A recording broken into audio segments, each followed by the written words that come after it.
नमस्कार दोस्तों, हमारे संस्कार चैनल में आपका बहुत बहुत स्वागत है।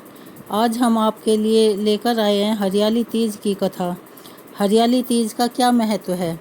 हरियाली तीज के दिन शिव और पार्वती की पूजा करते हैं। ऐसा कहा गया है कि इस दिन शिव और पार्वती का पुनर्मिलन हुआ था। इसीलिए इस हरियाली तीज का व्रत सुहागिन स्त्रियां अपने पति की लंबी आयु के लिए करती हैं। इस दिन माता पार्वती को श्रृंगार का सामान चढ़ाया जाता है।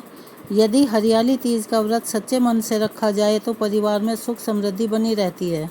यदि इस व्रत को पूरी विधि पूर्वक किया जाए तो इसे बहुत ही फलदायी माना गया है। हरियाली तीज के पूजा की विधि क्या है, चलिए हम आपको बताते हैं। इस दिन आप सुबह उठकर स्नान कर लें और फिर आप नए या स्वच्छ वस्त्र पहनें। फिर आप मन में शिव और पार्वती के नाम का जाप करें। पूजा को आरंभ करने के लिए मिट्टी से शिव पार्वती और गणेश जी की मूर्ति अपने हाथों से बनाएं। फिर आप पूजा की थाली को सजाएं। इसके बाद आप शिव पार्वती और गणेश जी की आरती करें। फिर आप भगवान शिव और गणेश जी को वस्त्र अर्पित करें। पार्वती माता को वस्त्र और श्रृंगार का सामान अर्पित करें। फिर आप हाथ जोड़कर प्रभु से अपने पति की लंबी उम्र की प्रार्थना करें। हरियाली तीज के व्रत में क्या नहीं करना चाहिए? हरियाली तीज का व्रत करते समय आप किसी पर भी क्रोध ना करें। इस दौरान दूसरों के प्रति मन में नकारात्मक विचार ना रखें। व्रत के दौरान किसी का भी अपमान ना करें। मान्यताओं के अनुसार इस व्रत में आप दूध का सेवन भी ना करें। व्रत वाले दिन आप दिन में ना सोएं और साथ ही शिव और माता पार्वती का जाप जरूर करें। चलिए अब हम सुनते हैं हरियाली तीज की कथा।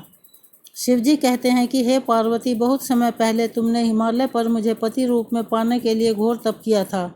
इस दौरान तुमने अन्न जल त्याग कर सूखे पत्ते चबाकर दिन व्यतीत किए थे। किसी भी मौसम की परवाह किए बिना तुमने निरंतर तप किया। तुम्हारी इस स्थिति को देखकर तुम्हारे पिता बहुत दुखी थे। ऐसी स्थिति में नारद जी तुम्हारे घर पधारे।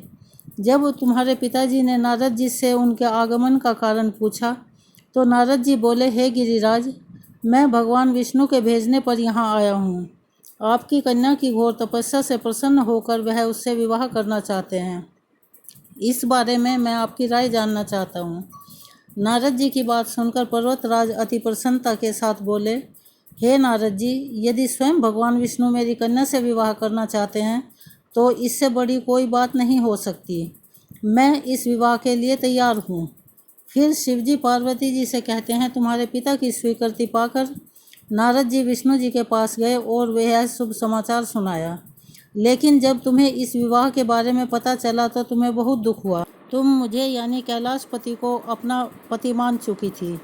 तुमने अपने व्याकुल मन की बात अपनी सहेली को बताई। तुम्हारी सहेली ने सुझाव दिया कि मैं तुम्हें एक घनघोर वन में ले जाकर छुपा दूंगी और वहाँ रहकर तुम शिवजी को प्राप्त करने की साधना करना।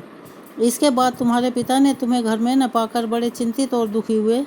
वह सोचने लगे कि यदि विष्णु जी बारात लेकर आ गए और तुम घर पर ना मिली तो क्या होगा। उन्होंने तुम्हारी खोज में धरती पाताल एक करवा दिए, लेकिन तुम फिर भी ना मिली। तुम वन में एक गुफा के भीतर मेरी आराधना में लीन थी। भाद्रपद तृतीय शुक्ल को तुमने रेत से एक शिवलिंग का निर्माण कर मेरी आराधना की, जिससे प्रसन्न होकर मैंने तुम्हारी मनोकामना पूर्ण की। इसके बाद तुमने अपने पिता से कहा कि पिताजी, मैंने अपने जीवन का लंबा समय भगवान शिव की तपस्या में बिताया है और भगवान शिव ने मेरी तपस्या से प्रसन्न होकर मुझे स्वीकार भी कर लिया। अब मैं आपके साथ एक ही शर्त पर चलूँगी कि आप मेरा विवाह भगवान शिव के साथ ही करेंगे। पर्वतराज ने तुम्हारी इच्छा स्वीकार कर ली और तुम्हें घर वापस ले गए। कुछ समय बाद उन्होंने पूरे विधि विधान से हमारा विवाह किया। भगवान शिव ने इसके बाद कहा कि हे पार्वती, तृतीया को तुमने मेरी आराधना करके जो व्रत किया था उसी के परिणाम स्वरूप हम दोनों का विवाह संभव हो सका। इस व्रत का महत्व यह है कि इस व्रत को पूर्ण निष्ठा से करने वाली स्त्री को मैं मनोवांछित फल देता हूँ।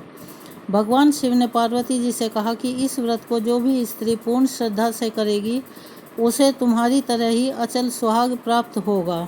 अगर आपको हमारी यह वीडियो पसंद आई हो तो प्लीज़ हमारे चैनल को सब्सक्राइब करें, ज़्यादा से ज़्यादा शेयर करें। इसी तरह की और पौराणिक कथाएं और सुनने के लिए हमें सहयोग दें। धन्यवाद।